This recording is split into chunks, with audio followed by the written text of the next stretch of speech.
지난주 설교 한번 정리할게요. 기억나는 거 있어요? 그러니까요? 네. 교사. 교사. 네. 교사가 뭐? 제목이 뭐였다? 교사. 목사가 하는 일은 교사. 목사로서의 교사. 교사가 어떤 일을 해요? 가르치는 일. 에베소서 4장 11절쯤부터 가르치는 일.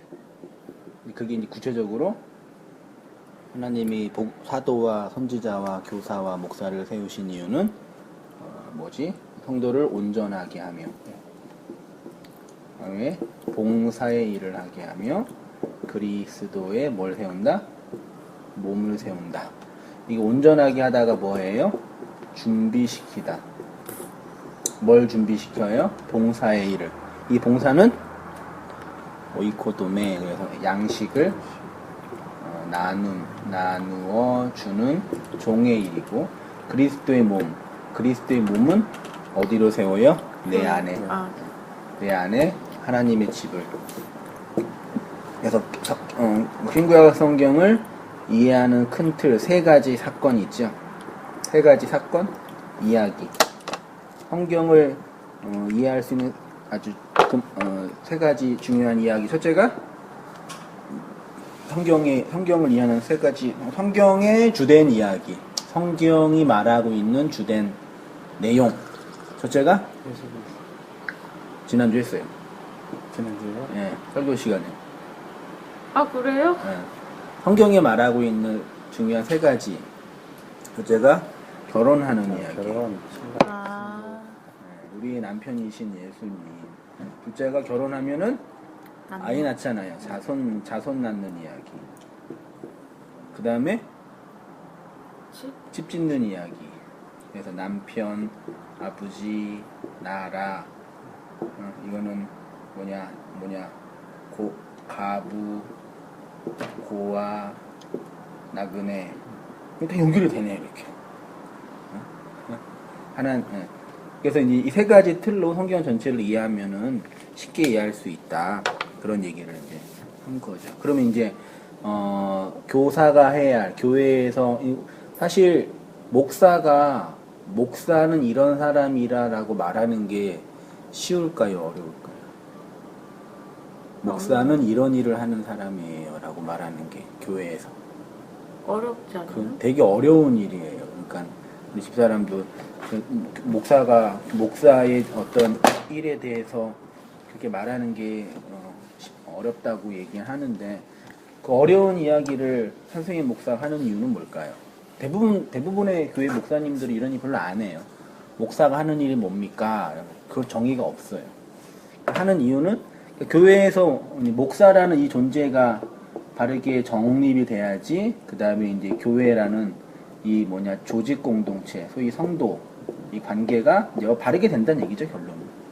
그러니까 목사가 뭔지를 알아야지 교회가 뭐 하는 공동체인지 알고, 그 다음에 교회에 있는 구성원이 뭐 하는 데인지 알고, 그럼 교회가 어떤 일을 해야 되는지, 이를 위해서 어떻게 노력을 해야 되는지, 재정은 어떻게 써야 되는지, 이런 다양한 일과 일이 요거와 연결되어 있는 거죠. 그렇죠? 목사의 일은, 목사는 어떤 일을 하는 거다? 교사 가르치는. 뭘 가르쳐요? 진리.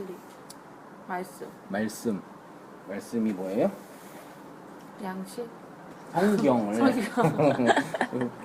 성경을 가르쳐요. 그럼 성도는 뭐 해야 돼요? 잘 들어야 돼요. 잘 배워야 되죠. 그 얘기 한 거예요. 그래서 이제 그렇게 해서 이제 그리스도의 몸을 세우는 거고, 그 다음에 이제 교사가 해야 할 일, 구약 종교의 한계, 구약 종교의 한계 하면서 이 얘기를 했네요, 내가. 모든 존재는 자아라는 나를 규정하고 내 밖의 모든 것들을 뭘로 봐요? 대상으로 봐요. 알겠죠? 나를 중심으로 가족, 직장, 관계. 그러니까 그래서 나를 중심으로 가족을 보고 나를 중심으로 사람들을 본단 말이죠. 근데 이 나를 중심으로 또 누구를 봐요? 하나님을 봐요. 신이라고 할게. 이번 주 한번 더 공부할 텐데 그러니까 이 얘기 다른 얘기는 그만두고 이제 가족이나 요건 그만두고 나를 중심으로 하나님을 나 중심으로 내 밖에 두는 대상으로 보는 거 이게 뭐예요? 종교고 이게 하나님을 섬기는 거예요. 이거는 엄밀한 의미에서의 기독교가 아니죠. 되게 중요해요. 그러니까 하나님이 내 밖에 있는 내가 그랬죠. 예수님을 섬김의 대상으로 믿으면 안 되는 거죠. 그렇죠? 예수님이 어떻게 해요? 내 안에 들어오는 거예요. 그래서 하나님이 내 자아 밖에 있으면 뭐가 돼요? 뭐 하는 분이야? 나를 도와주는 분이기도 하면서 심판하는 분이 되죠. 내 밖에 있으면. 그래서 그 하나님이 내 안으로 들어와 나로 결혼하고 자손 낳고 집으로 지어지는 것이 이게 이제 신약이 말하는 이제 기독교다. 복음이다. 이런 측면으로 한국교회를 이해하면은 걱정이 되는 거죠. 이런 얘기 잘 정리해서 뭐 기회가 되거나 말할 수 있는 형편이 될 때 잘 얘기해줘요. 뭐 그렇게 종교에 관해서 오히려 그동안 다녔던 뭐 소위 말해서 그 교회 친구들한테 이런 얘기 하는 게 좀 은혜자면은 이제 사회적으로나 환경적으로 좀 부담스러운 위치에 있으니까 오히려 예수님 잘 모르는 친구들한테 이런 얘기 하는 게 더 적절할 수 있겠죠. 그렇게 그런 얘기 했었습니다. 그래서 선생님 목사가 말씀을 잘 배우고 가르치는 위치가 되게 해달라고 여러분이 또 이렇게 기도해주고 써주면 되고 선생님 목사도 열심히 해서 교회가 잘 성장해 간다. 세워져 간다. 한 사람 이렇게 누굴 만날지 어떻게 될지는 모르겠지만 그랬으면 좋겠다 생각이 들고요. 산상순 강의 61강 어둠을 밝히는 성소 안에 등불인 성도 했어요. 그래서 이 전 이야기가 뭐였죠? 너희 재물을 땅에 쌓아두지 말고 하늘에 쌓아두라 그 얘기를 했어요. 오늘은 이제 그 다음에 있는 이야기는 등불 이야기고 그 다음에 이제 두 주인 섬기는 얘기하고 그 다음에 염려 얘기하면서 무엇을 먹을까 무엇을 마실까 염려하지 말라 이게 6장이 끝나는 거예요. 오늘은 마태복음 6장 22절부터 23절까지 한번 본문 한번 읽어줄까요? 눈은 몸의 등불이니 그러므로 내 눈이 성하면 온몸이 밝을 것이요 눈이 나쁘면 온몸이 어두울 것이니 그러므로 내게 있는 빛이 어두우면 그 어두움이 얼마나 더하겠느냐. 예, 눈은 몸의 등불이니 그러므로 내 눈이 성하면 온몸이 밝을 것이고 내 눈이 나쁘면 온몸이 어두울 것이니. 좀 추워요? 아니요, 그냥 살짝. 나만 괜찮아요. 나만 더운 것 같아. 된다. 그러므로 내게 있는 빛이 어두우면 그 어두움이 얼마나 더하겠느냐. 본문을 구문 분석을 하면 이렇게 할 수 있습니다. 눈은 몸의 등불이다. 이게 뭘까요? 눈이 몸의 등불이다. 그러므로 내 눈이 성하면, 성하다가 뭘까요? 운전하면 몸이 밝아요. 몸이 등불이니까 몸이 촛불인가? 눈이 나쁘면 온몸이 어두울 것이다. 그러므로 내게 있는 빛이 어두우면 그 어두움이 얼마나 더하겠느냐. 이 본문 가지고 한번 차근차근 정리해 볼게요. 눈과 등불이 있습니다. 본문을 이해하는 중요한 단어는 눈, 등불, 그리고 눈이 성하는 것과 몸이 밝은 것, 눈이 나쁜 것과 몸이 어두운 것, 그리고 내게 있는 빛과 어두움이에요. 사실 오늘 함께 나눌 본문은 여러 주석에서도 해석하기가 매우 어려운 본문 중에 하나입니다. 이렇게 성경 본문이 해석하기 어려울 때는 전체를 보면서 문맥 속에서 해석해야 합니다. 양식에 관한 것, 그러면 눈과 등불의 이야기가 나오기 전의 내용이 무엇입니까? 보물, 그러니까 하늘의 양식을 땅에 쌓아두는 것과 하늘에 쌓아두는 것에 관한 것이었어요. 이 양식 이야기는 결국 마태복음 6장의 기도와 구제와 기도와 금식의 의미를 설명한 것이고, 다시 말해서 우리가 하나님이 주신 열의 계명, 10계명을 사랑으로 깨달아 마지막 한 푼으로 지불하면 이 율법의 인과율의 세상에서 나와 하나님의 은혜와 사랑 안에 거하는 존재가 되는 것입니다. 이렇게 하나님의 사랑, 아가페를 진리의 양식으로 가지고 있는 자는 말씀이 곳이 좀 틀렸네. 말씀이 없어 기근으로 죽어가는 율법의 세상에 요셉처럼 하늘의 양식을 나누어주는 진짜 구제와 기도와 금식하는 자가 되는 것이고, 그것이 바로 보물을 땅에 쌓아두는 것이 아니라 하늘에 쌓아둔다 두는 것을 바로 윗장에서 이제 정리했어요. 이거 지난주는 못했는데 그런 부분이에요. 그 다음에 눈이 밝아야 한번 읽어줄까요? 그러면 우리가 구체적으로 어떻게 해야 사람들을 먹여 살릴 수 있는 진리의 양식인 보물을 땅에 쌓아두지 않고 하늘에 쌓아둘 수 있을까요? 이 질문의 답은 22절과 23절이 말하고 있습니다. 우리의 눈이 성해야 온몸이 밝을 것이기 때문입니다. 눈이 밝아야 된다는 것입니다. 다시 말해서 눈이 성한 사람은 그 밝음으로 진리를 양식으로 마음에 담아 그것을 하늘에 쌓는 복받는 하나님의 백성이 되고, 눈이 나쁜 사람은 그 어둠에 갇혀 율법의 세상에서 자기 사랑의 노예로 살다가 먼지와 흙으로 이 율법의 무거운 짐 아래서 영원히 있게 된다는 것입니다. 예, 두 가지요. 이런 용어는 다 알죠. 이제 하나님의 말씀을 진리의 양식으로 마음에 담는다. 율법을 은혜로 알아서 그것들을 양식으로 마음에 담는다. 그것과 그 다음에 이제 율법의 세상에서 자기 사랑으로 산다. 그 율법의 무거운 짐이에요. 그 다음에 이제 눈은 몸의 등불이라고 합니다. 그래서 눈이 성하면 온 몸이 밝을 것이고, 눈이 나쁘면 온 몸이 어두울 것이라고 해요. 원문을 보니까 눈은 오프달모스라고 하고 등불은 위크노스라고 하는데, 성경에서 눈과 등불은 많이 나오기도 하고 중요한 의미가 담겨져 있어요. 그래서 제가 성경 관주를 좀 많이 찾았어요. 성경 본문을 성경 공부한다 생각하고, 눈 인식기관. 성경에서 눈은 단순히 물리적 세상을 보는 시력뿐만 아니라 내면적, 초월적, 영적인 것을 감지하고 감각하는 인식론적인 기관으로 설명이 됩니다. 마태복음 13장 15절.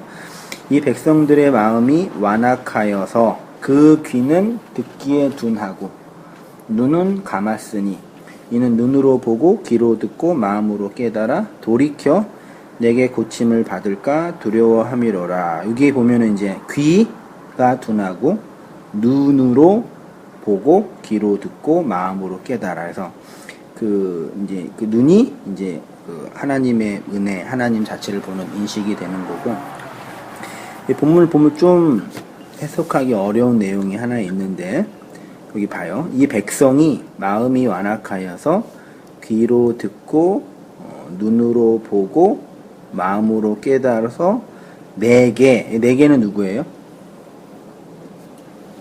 내게 고침을 받을까 두려워함. 내게는 누구예요? 여기 하나님이겠죠.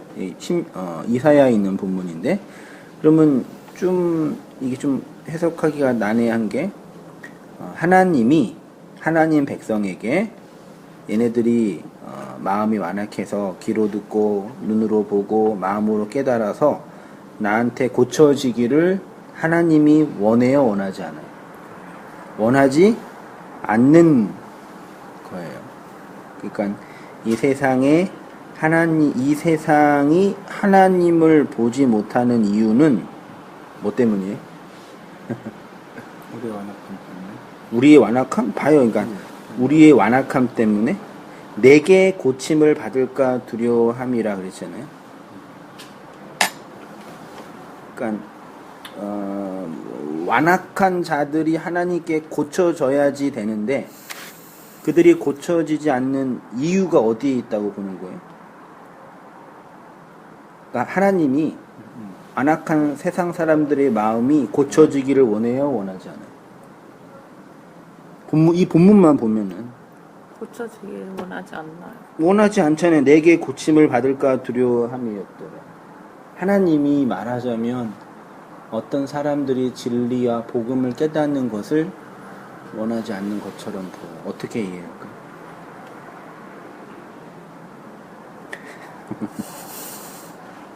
잘 생각해요. 사사기 44장 18절. 그들이 알지도 못하고 깨닫지도 못함은 그 눈이 가리워져서 보지 못하며 그 마음이 어두워져서 깨닫지 못함이라. 예레미야 5장 21절. 우준하여 지각이 없으며 눈이 있어도 보지 못하며 귀가 있어도 듣지 못하는 백성이여. 있죠. 그러니까 이 세상 사람들이 그리스도를 진정한 복음과 은혜를 보지 못하는 이유는 겉으로 드러나는 모양새는 그 사람들의 마음이 완악하기 때문이라고 말할 수 있는데 근본적인 이유는 하나님이 그렇죠. 하나님이 그들의 마음을 완악하게 하신 거죠. 두신 거죠. 하나님이 가리신 거죠. 그러면 한 사람의 마음 속에 하나님을 보는 그 빛이 환하게 보여지기 위해서는 하나님이 가리신 그 가림이 열려. 그러면 누가 이걸 거둬야 되는 거예요? 하나님이. 그래서 교회라는 공동체가 이 세상을 보면서 또 나 자신을 보면서도 기도해야 할 게 뭐냐면, 1차적으로는 내가 죄를 범하고 나의 불순종 때문에 하나님의 은혜로부터, 하나님의 인도하심으로부터 멀어진 거라고 말할 수 있지만, 이 복음과 어떤 깊이 알려면 이 모든 근거는 어디에 있다? 하나님의 주권과 하나님의 손길 안에 있다. 그걸 안 사람은 하나님께 탄원하고 간절하게 하나님의 은혜를 구하는 자가 됩니다. 그러니까 마귀나 죄나 악이 힘이 세서 우리를 죄 가운데 거하게 한다거나 어떤 사람은 주님을 만나지 못하게 한다거나가 아니라, 물론 그것도 표면적인 이유지만 근본적인 이유는 그 저변에 하나님이 주권과 섭리와 손을 가지고 각 개별적인 영혼이나 우주 전체를 움직이고 계시는 거죠.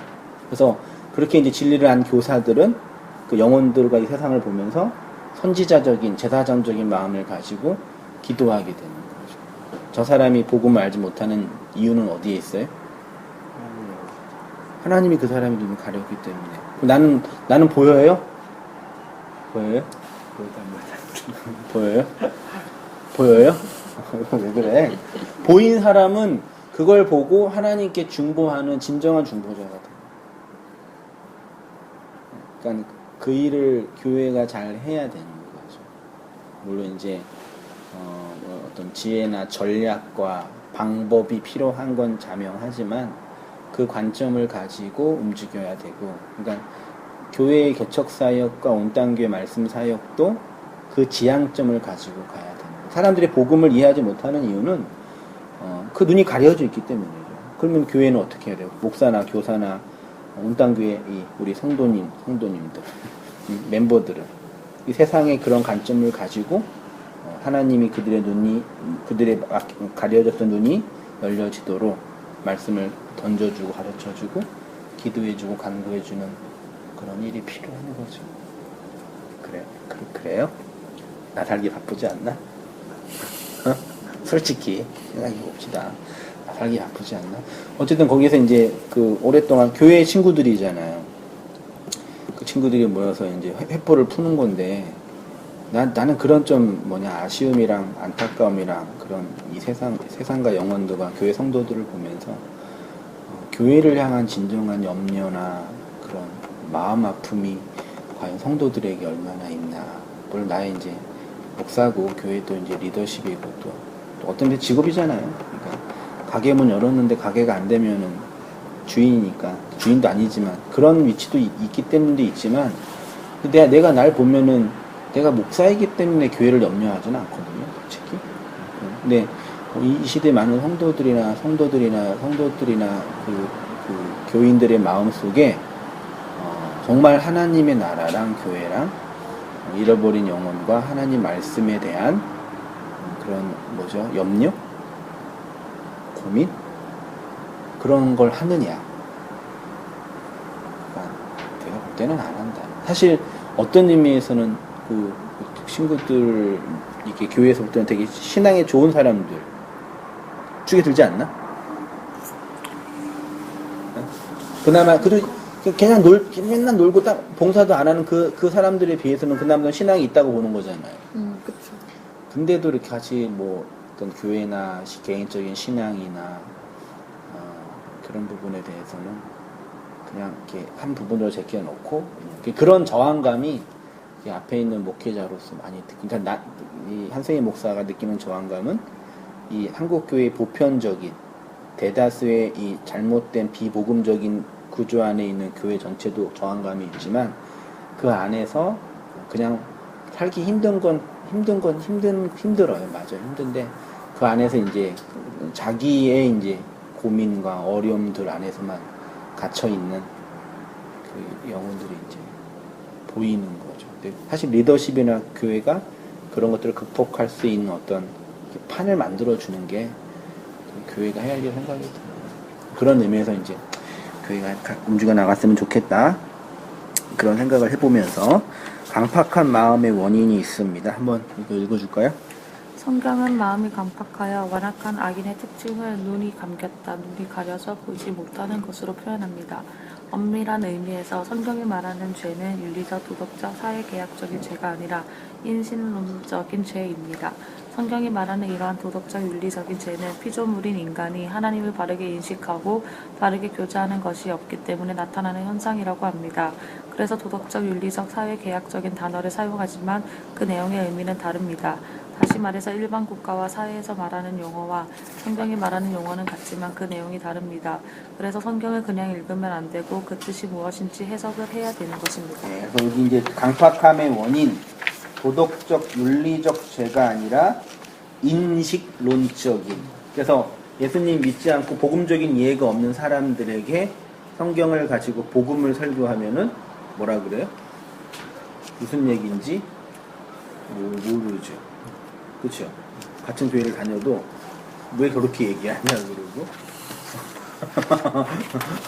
무슨 얘기냐 그러고 그 어떻게 그게 옛날에 생겼던 교회 청년부들은 그런 어떤 복음적인 이해가 좀 있어요. 그때 몇 명 왔던 이게 자매들 얘기 들어보니까 있는 것 같기도 하고 없는 것 같기도 하고 또 지금도 그 교회 이렇게 나누어져서 이제 뭐 따로 예배 드리는 모습을 보면서도 그 복음적인 고민 때문에 나온 것 같지는 않고 그냥 헤게모니 싸움에서 그런 게 나온 것 같고 이렇게 반반이에요 그냥. 좀 복음적인 고민을 하는 친구도 있고요. 근데 그거를 잘 정리해가면서 이렇게 차근차근 배운 게 아니다 보니까 혼란스러운 친구도 있고 또 복음적인 어떤 의문을 가졌다 하더라도 또 거기에 있으니까 이렇게 자연히 또 못 들어가는 것도 배우는 친구도 있고. 그래, 교회 분위기상. 네. 네, 그러니까 쟤는 그런 어떤 윤리, 도덕, 사회적인 문제가 인식론적인 죄다.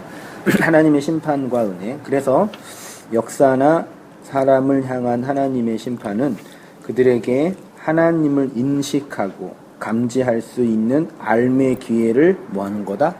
박탈. 이게 성령 회방죄예요.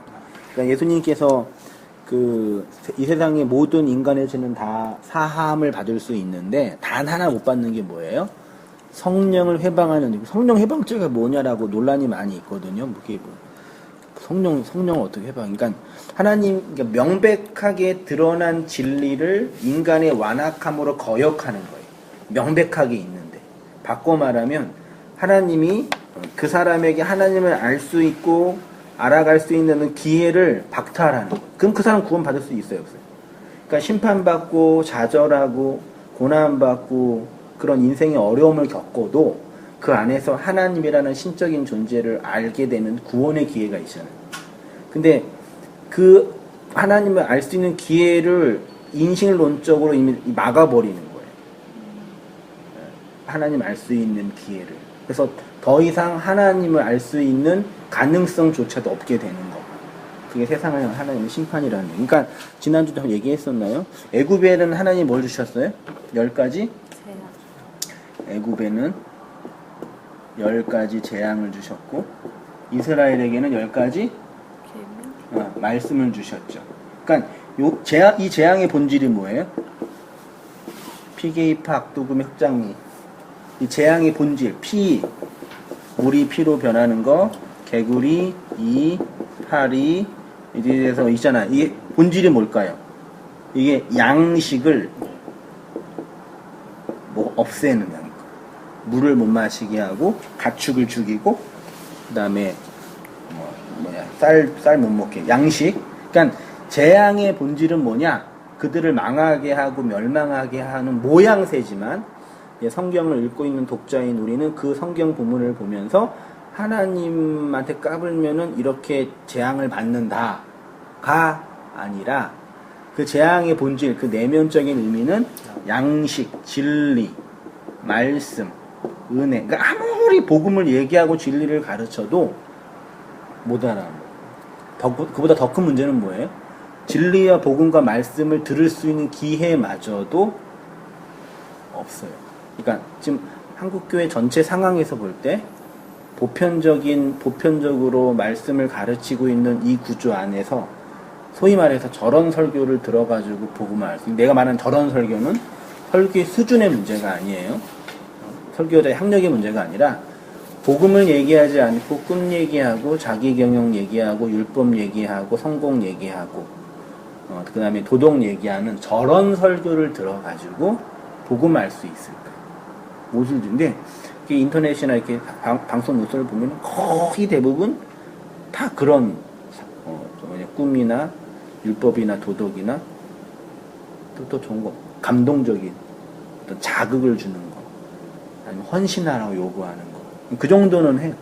근데 이제 진짜 하나님의 말씀과 은혜를 얘기하니 그게 어떤 의미에서는 이렇게 복음적인 이해가 있는 입장에서 볼 때는 그게 하나님의 재앙이 아닐까 맞잖아요.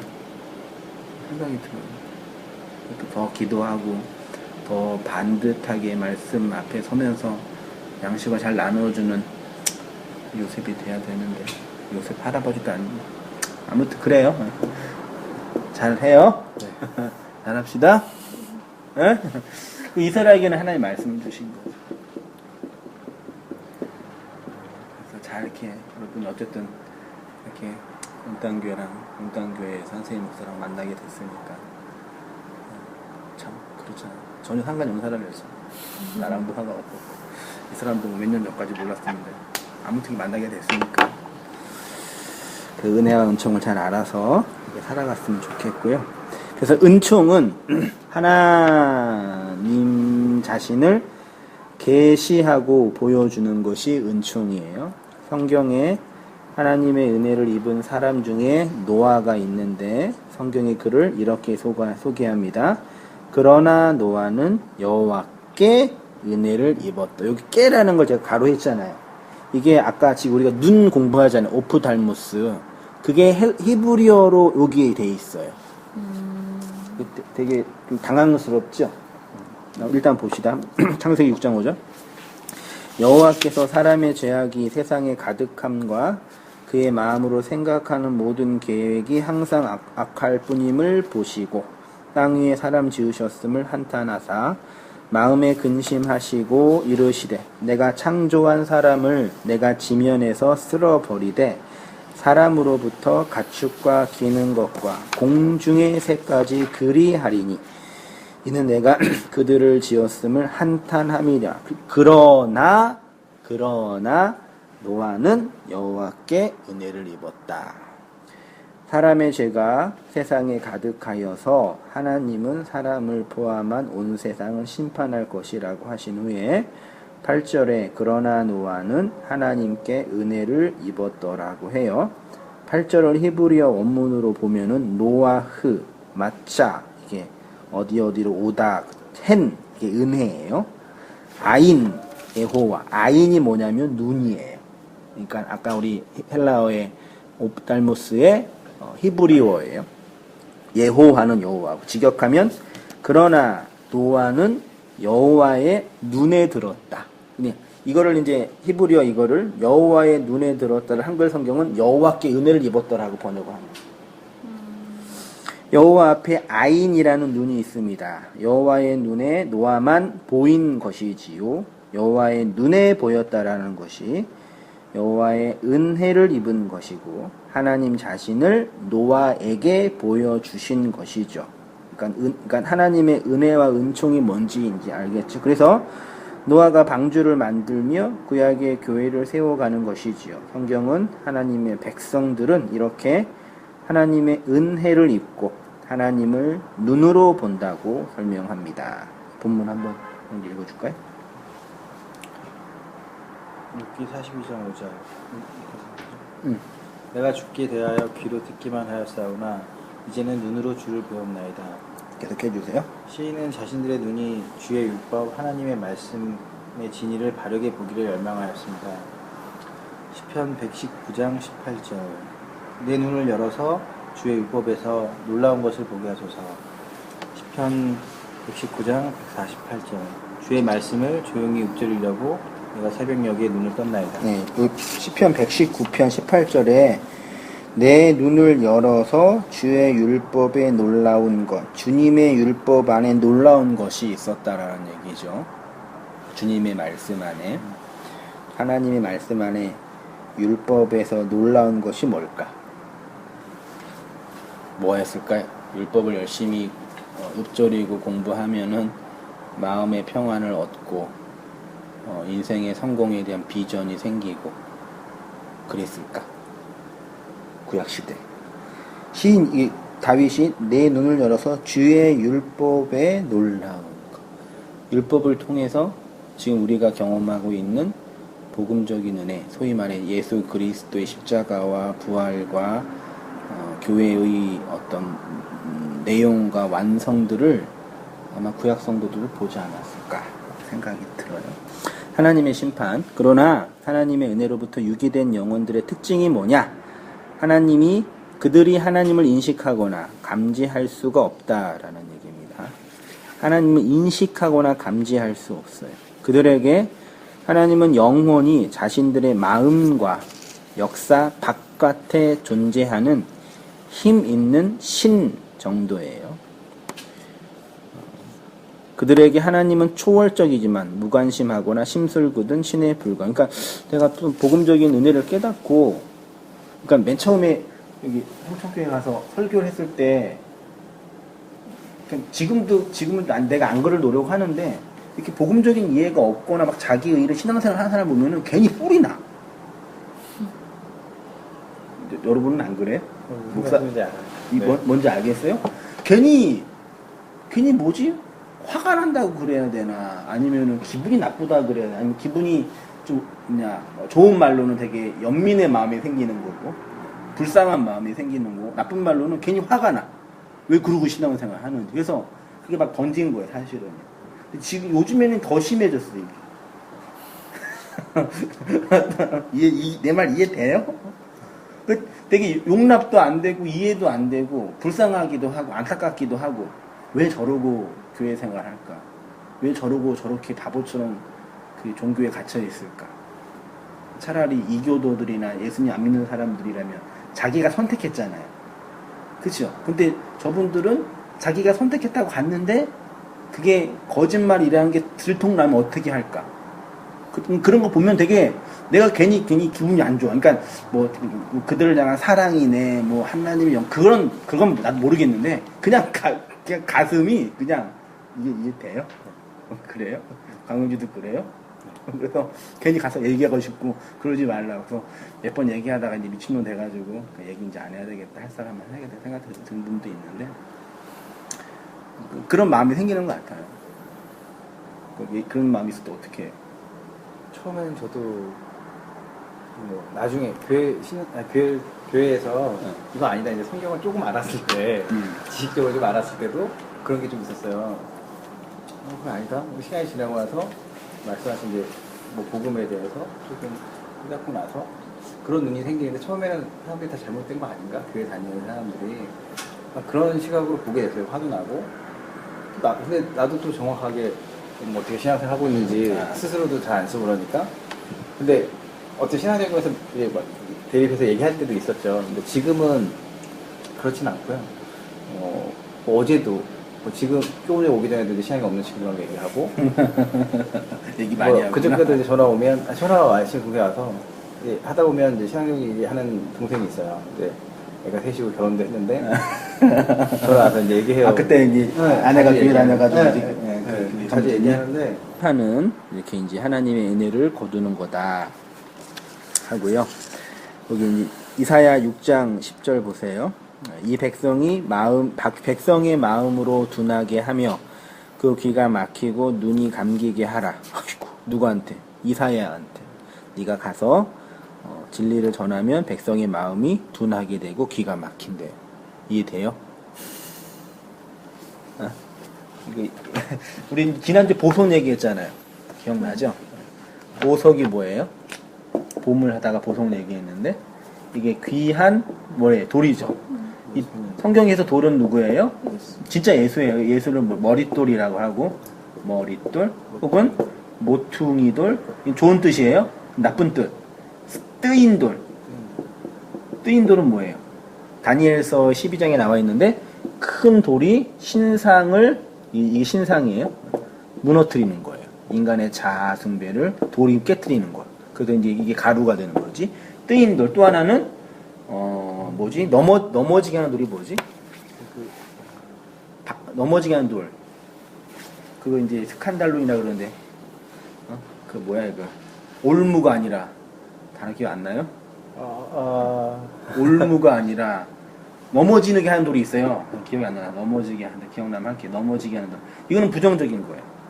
그렇죠? 그러니까 진리라는 예수라는 말씀이 어떤 사람에게 떨어지면 어떤 사람은 그 말씀으로 구원받고 어떤 사람은 그 말씀으로 심판받는 거예요.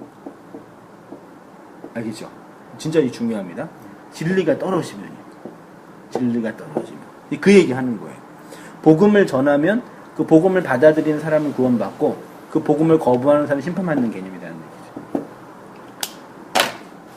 요한복음 14장 20절 저희 눈을 멀게 하시고 저희 마음을 완고하게 하셨으니 이는 저희로 하여금 눈으로 보고 마음으로 깨닫고 돌이켜 내게 고침을 받지 못하게 하려 함이라. 이 세상이 눈멀고 마음이 완악한 이유는 그들의 눈과 마음을 하나님이 닫았기 때문이에요. 대저 여호와께서 깊이 잠들게 하는 신을, 여기 신이 루아흐의 영이에요. 성령. 깊이 잠들게 해서. 성경에서 잠이라는 얘기는 뭘 메타포예요? 죽음을 메타포예요. 깊이 죽게 하는 신을 너희에게 부어주사 너희 눈을 감기셨어요. 하나님이 그렇게 한다는 얘기 이해될까? 이사야 44장 17절 그 나머지로 신상 곧 자기의 우상을 만들고 그 앞에 엎드려 경배하며 그것에 기도하며 이르기를 너는 나의 신이니 나를 구원하라 하는도다. 18절 그들이 알지도 못하고 깨닫지도 못함은 그들의 눈이 가려서 보지 못하며 그들의 마음이 어두워져서 깨닫지 못함이라. 됐죠? 보세요. 우상 숭배의 원인 이스라엘 백성이 나무로 만든 우상에게 절하고 우상을 숭배하는 제의를 드리며 고기를 먹는 이유는 그들의 눈이 가리어져 보지 못하기 때문이에요. 그래서 무지와 오해와 곡해 이게 이제 내가 볼 때는 한국교회 성도들 무신론자들이든 교회 다니는 사람이든 무지와 오해와 곡해 속에서 하나님을 알지 못하는 거죠. 무신론자들이나 자칭 기독교인이라고 하면서 성경으로 계시하는 하나님을 알지 못하는 면목상의 그리스도인들도 이와 같은 처지에 있는 것입니다. 이런 끔찍한 불신앙과 우상숭배에 놓여있는 이유가 무엇입니까? 그들의 눈이 가리어져 있기 때문입니다. 진짜 봐야 할 하나님을 보지 못하고 자기 욕망, 자기 의에 갇혀있기 때문입니다. 그래서 진리의 본체이신 예수님이 오셔서 죄인들의 눈을 보게 하신 것이고 예수의 뒤를 이은 사도 바울도 죄인들의 눈을 밝히는 사역을 한 것입니다. 마가복음 8장 25절 예 그 눈에 다시 안수하심에 저가 주목하여 보더니 나아서 만물을 밝히 보는지라. 저희 눈이 가리워져서 그인 줄 알아보지 못하거늘 저희 눈이 밝아져 그인 줄 알아보던. 여기 누가복음 24장 16절과 31절에 16절에서는 제자가 엠마오로 가는 제자가 눈이 가리워져 그 예수님인 줄 알지 못했어요. 근데 예수님이 31절에는 눈이 밝아져 그인 줄 알고, 그 16절에는 보지 못했고 31절에는 봤어요. 그러면 그 사이에 뭐가 있어야 되겠네요. 16절이죠. 16절에는 보지 못했어요. 근데 31절에서 말해요? 봤어요. 봤음. 그럼 이 사이에 뭐가 있을까요? 예수님이 나타났는데, 부활한 예수님이 나타났는데 제자들이 딱 보고 예수님인지 알아보지 못했어. 근데 갑자기 예수님 그런 거예요. 여기 뭐가 있어야 돼? 뭐가 있었을까요? 요 사이에 보지 못했는데, 여기 마가복음 8장 25절에서는 맹인의 눈을 안수해서 눈을 보게 했어요. 누가복음 24장에서는 제자들이 못 봤는데 봤어요. 그럼 여기에 뭐가 있어야 되겠네. 무엇을 하셨기에 예수가, 부활하신 예수가 뭘 했기 때문에 보지 못했던 제자들이 볼 수 있었을까? 내가 설교 몇 번 했어요. 뭘 했기 때문에? 예수님이 제자들이 뭘 해줬겠죠. 제자들한테요? 말씀을 가르쳤어요. 그렇겠죠. 그래서 이제 구약 성경 선지자와 모세에 대해서 가르쳤어요. 기억나죠? 구약 성경에 대해서 뭘 가르쳤냐면, 구약 성경의 율법과 율례와 도덕을 가르친 것이 아니라 구약 성경에 대해서, 구약 성경이 예수에 대해서 증언하는 그 이야기, 그러니까 구약 성경에서 예수님을 어떻게 설명하고 있는지를, 복음이지. 그것들을 얘기하니까 단박에 제자들이 그 예수님이 당신이네요가 된 거예요. 여기 아주 이제 중요한 말씀이라는, 복음이라는, 진리라는 그걸 잘 가르쳐 주는 이게 진짜 중요해요. 그래서 몇몇 후원자들이 이렇게 우리 교회 못 와가지고 인터넷에서 설교 듣는데, 인터넷 설교가 설교 들어봤어? 인터넷을 어때요? 이해 잘 돼요? 평을 한다면 돼요? 아니, 저 다 들은 거 아니고 성경보 못 오면 다 듣긴 듣거든요. 그래서 그 글로 다 있으니까 좀 보면서 이렇게. 그냥 직강을 듣는 거랑 인강을 듣는 거랑 차이점이 있다면? 집중하는 거에 차이가 나죠. 그쵸. 분명히 나죠. 집중이 안 돼, 잘. 다 그러더라고. 목사님 설교도 길고, 한 20분 들다가 졸린대. 그러니까 여기서 들으면, 듣거나 하게 되면 어차피 이것만 하고 있으니까. 근데 집에서 그것만 저기 듣는 게 아니잖아요. 딱 앉아서 인강을 하는 게 아니라. 뭐 전화가 오거나 뭘 하다 보면은 끊기기도 하고 그러다 보면은 좀 안 되죠. 그래서 안 듣는 거죠, 은혜자매는. 자다가 안 들어요? 아니, 저는 저희 집 와이파이가 안 돼서 핸드폰으로는 안 듣고 컴퓨터 켜서 딱 앉아서 제가 마음 딱 잡아서 딱 할 때가 있어요. 할 때 언제? 한 달에 한 번? 한 달에 이거 방학 때 한 번 했긴 했어요. 한 번 했어요? 한 번 했는데 어때요, 근데? 그러니까 총 5장이 있잖아요. 이게 원문. 주일 거는. 예, 그 설교지가 그럼 3장까지 들어요. 근데 그때부터 힘들어요. 나머지는 그 다음날 들어야지 하면서 그 다음날 계속 못 들어. 중간에 처음부터 끝까지 듣는 게 집중해서 듣는 게 쉽지. 그 어떤 설교자나 강의자의 어떤 역량이나 어떤 강의력이 부족하기 때문만은 아니죠. 네. 물론 설교가 되게 자극적이고 깊이 있고 막 매료적이면은 그런 소리 어떻게 맨날 하겠어요. 하면은 다 퍼포 들을 텐데 1시간 넘는 그 지루하진 않지만 긴 그걸 들은 게 되게 그 생각이 들더라고요. 그래서 인터넷으로 다 듣기는 진짜 만만치 않겠구나. 나는 그렇게 많이 들어가지고 김남님 목사님 설교는 1시간 반이에요. 김남님 목사님 설교는 그거를 한 1000편을 다 들었거든요. 다 정리하면서 나 이제 공부하고 싶은 욕심이 있어서 한 건데 요즘 누가 이렇게 공부를 하겠어, 사실.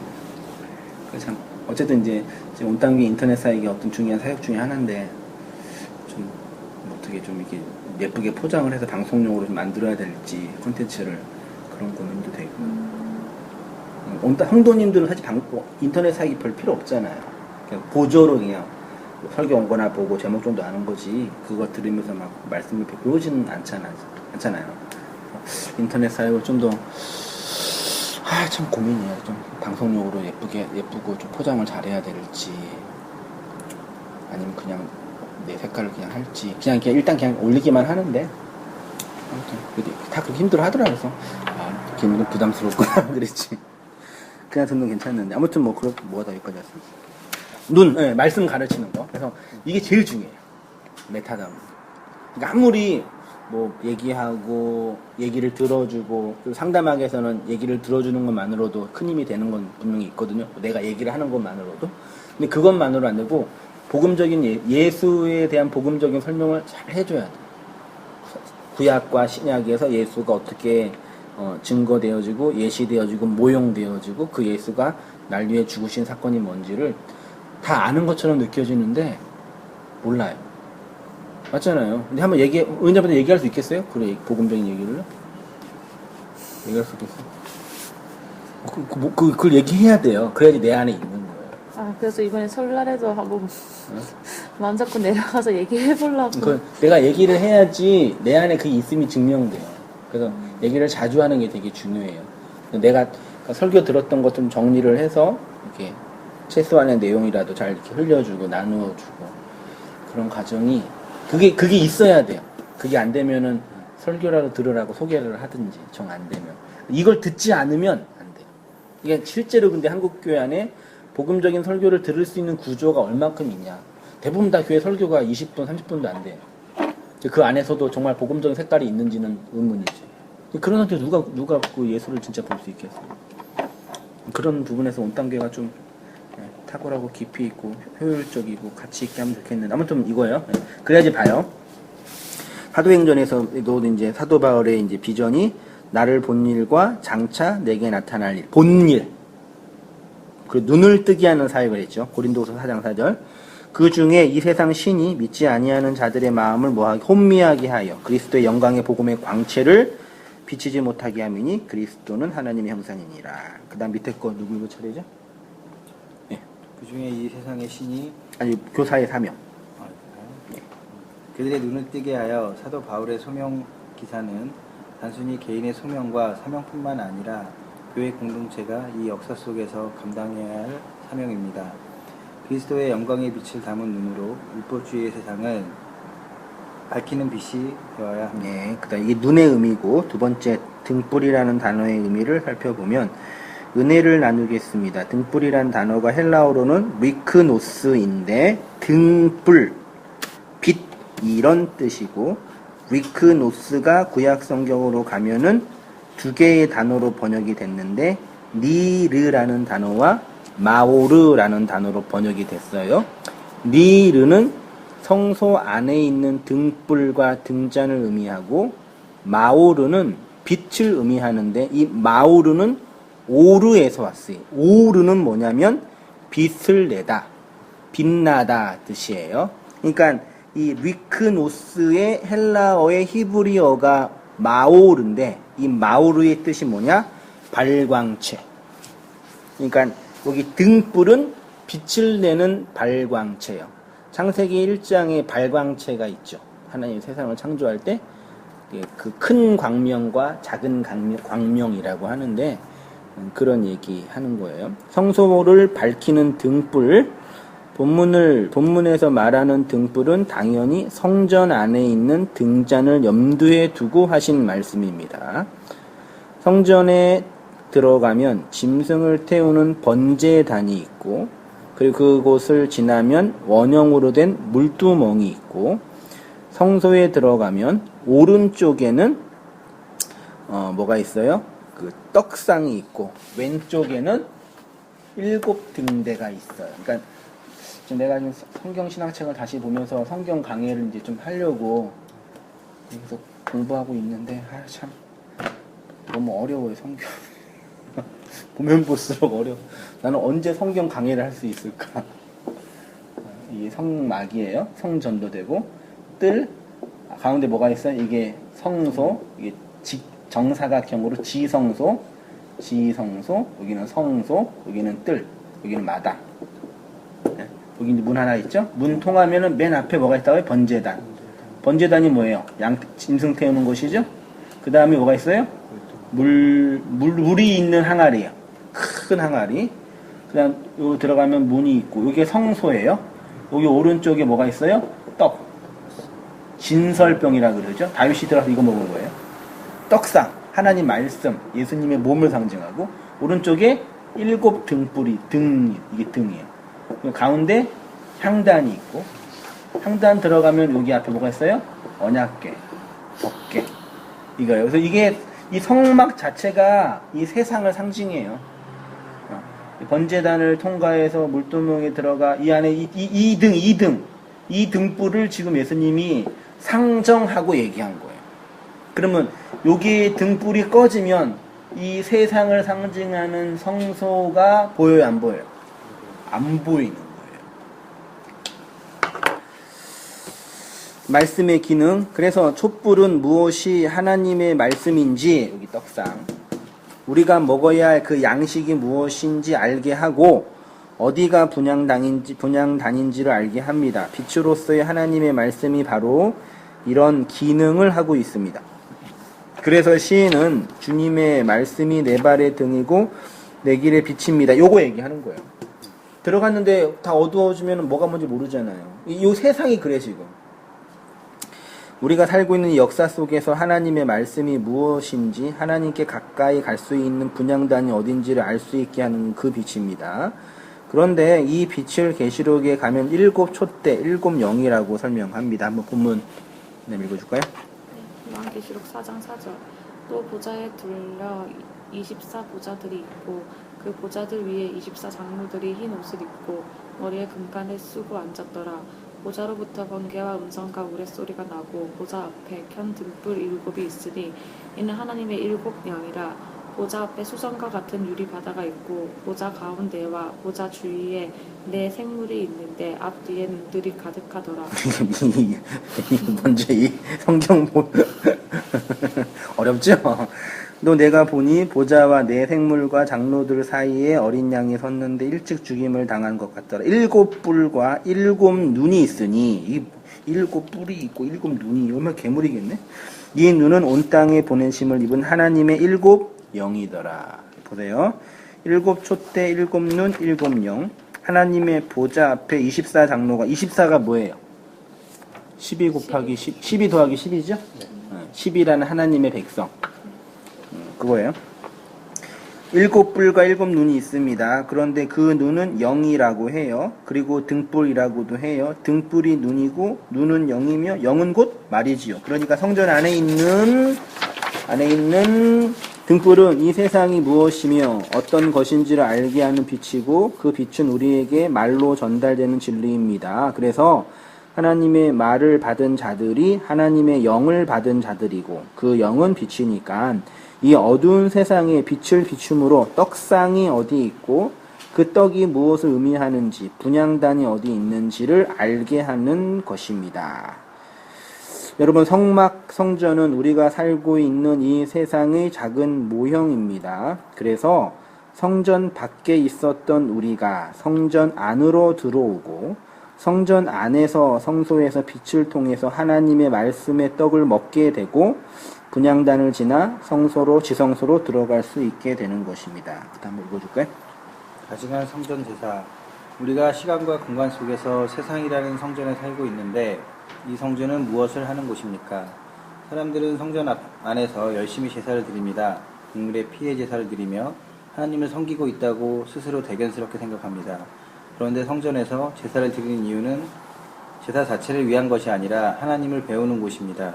성전 안에 다양한 제사 제도를 통하여 하나님이 이런 분이시구나를 알아야 되는데 이스라엘 백성은 성전 제사를 드리면서 그 성전과 제사 안의 내용으로 계신 하나님을 알지 못하였습니다. 그래서 열심히 제사를 드리러 오는 백성들에게 이사야나 예레미야 그리고 예수님이 그렇게 비난하고 탄핵한 것입니다. 그러니까 여기서 지금 중요한 게 뭐냐면 이 성전 안에서 제사를 왜 드려요? 이 제사 드리는 행위를 통해서 하나님의 뜻이 무엇고 하나님이 우리에게 무엇을 원하시고 예수님이 어떠한 존재인지를 아는 거지 제사 자체가 목적이 아니에요.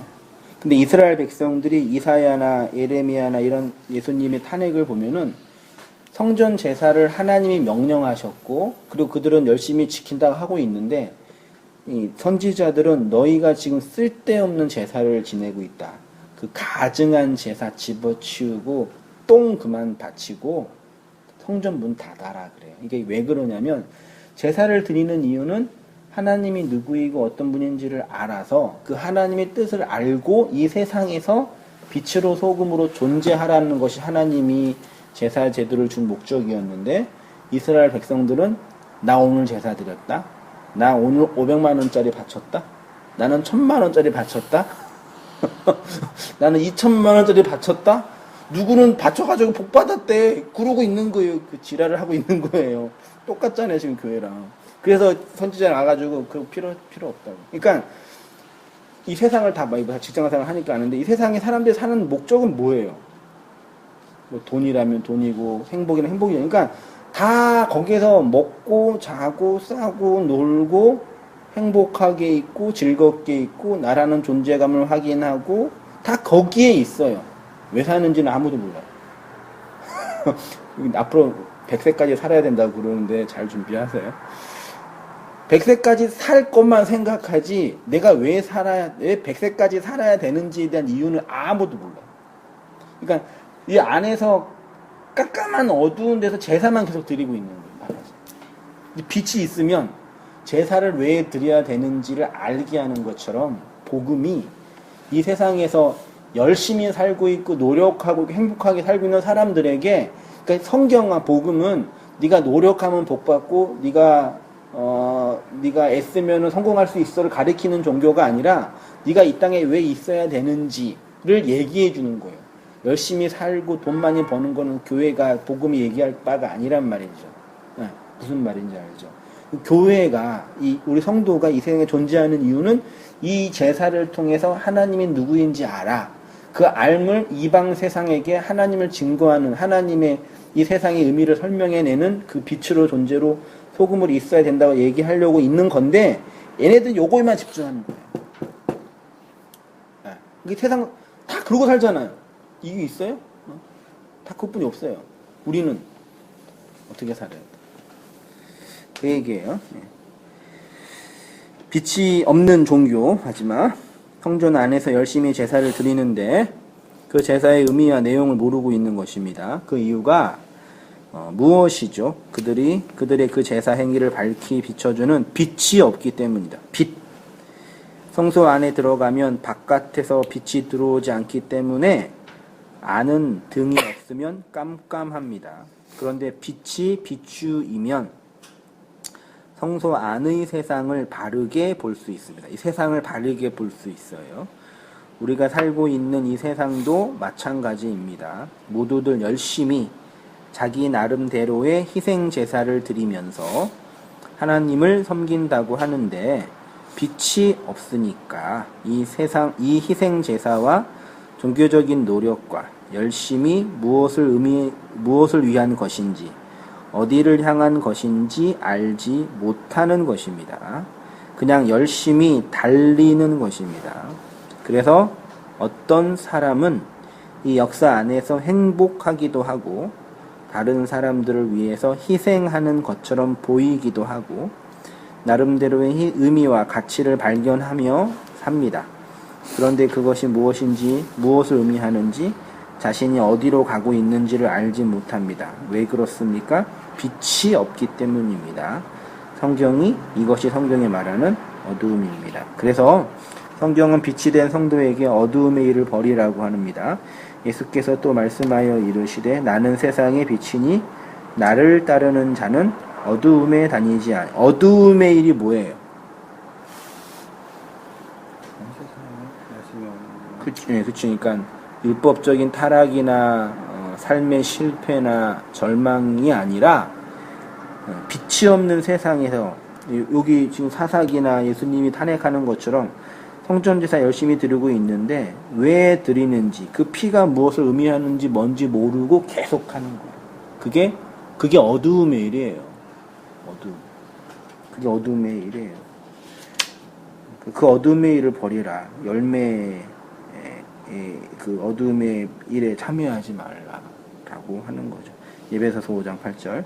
너희가 전에는 어둠이더니 이제는 주 안에서 빛이라. 빛의 자녀들처럼 행하라. 너희는 열매 없는 어둠의 일에 참여하지 말고 도리어 책망하라. 이 어둠의 세상에서 복음의 밝은 빛으로 산 위의 동네를 밝히 드러내는 빛으로 등불로 말씀으로 살아가는 성도가 되어야 한다. 마지막 느낀 점. 이거 못 쳐야 되네. 느낀 점이야? 깨달은 점. 질문.